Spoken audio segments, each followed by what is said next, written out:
this video, we're going to have a look at operations on decimals. Addition and subtraction. When adding and subtracting decimals, we use the standard algorithms, aligning the decimal places so that all the place values are aligned. For example, 4.23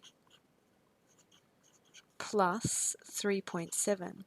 If you want, you can add a 0 into any place values as placeholders. Using the standard algorithm, 3 plus 0, 2 plus 7, decimal point aligns, and 4 plus 3 is 7. With subtraction, we do the same thing, aligning the decimal places. Again, we can add a 0 to hold any of the place values. This time we're subtracting. We can either borrow or use equal addition in your subtraction. I'm going to borrow one of the tenths. 10 take away 8 is 2. Here I need to borrow again. 11 take away 7 is 4. Carry down the decimal place, and I might put a 0 at the front. Multiplying by powers of 10, 0.73 times 10. This is like 7 tenths times 10 and 3 hundredths times 10. In this case, we would get 7 plus 3 tenths, writing it as 7.3. This corresponds to moving the decimal place one spot to the right. So when multiplying by 10, it corresponded to moving the decimal place one spot to the right. Let's have a look when we multiply by 100. This is like 2 times 100 plus 4 tenths times 100 plus 5 hundredths times 100 plus 1,000 times 100. Similarly, we would get 200 plus 40 plus 5 plus 1 tenth, which equals 245.1. This corresponds to moving the decimal place 2 spots to the right. Similarly, if we were going to times by 1,000, it would correspond to moving the decimal place 3 places to the right, etc. Division corresponds to moving the decimal place to the left rather than the right. 0.82 divided by 100, well, this is like 8 tenths divided by 100 plus 2 hundredths divided by 100.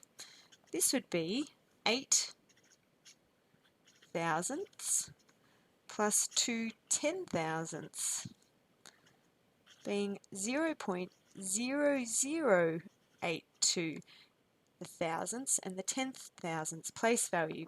We needed to insert some zeros here. So dividing by 100 was like moving the decimal place 2 spots to the left. Multiplying by a whole number. 0.24 times 6. We can use kind of a standard algorithm for multiplying by whole numbers. I'll set it out 0.24 times 6. Using the standard algorithm, 6 times 4 is 24. Carrying the 2, 2 times 6 is 12, plus the 2 is 4. I've reached the decimal place. I'll carry it back down. 0 times 6 is 0, plus 1, and we get 1.44. Multiplying one decimal by another. One way we can multiply decimals is by converting each of the decimals to a fraction and then multiplying the fractions without cancelling and then converting back to a decimal.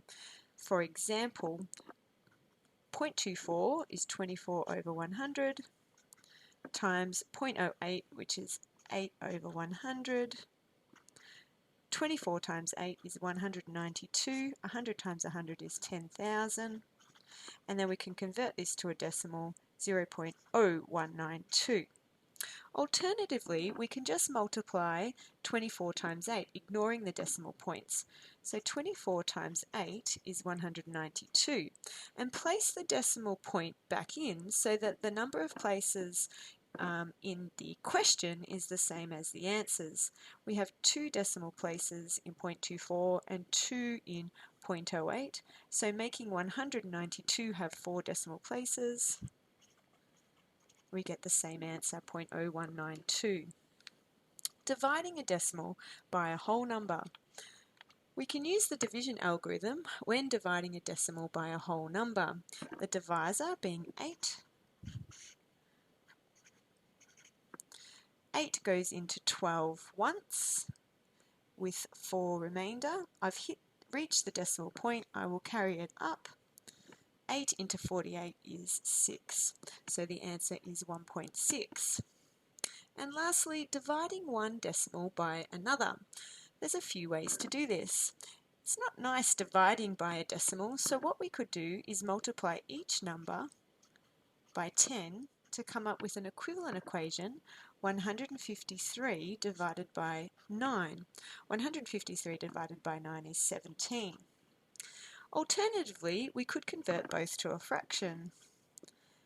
15.3 is the same as 153 over 10 divided by 0.9, which is the same as 9 over 10. Dividing by a fraction is the same as multiplying by the reciprocal, and you'll quickly see we'll get the same answer. Cancelling our numerator 10 and our denominator 10, we get 153 over 9, which simplified to 17 as we did before. So there's 2 options there. So they are a nice summary of operations on decimals.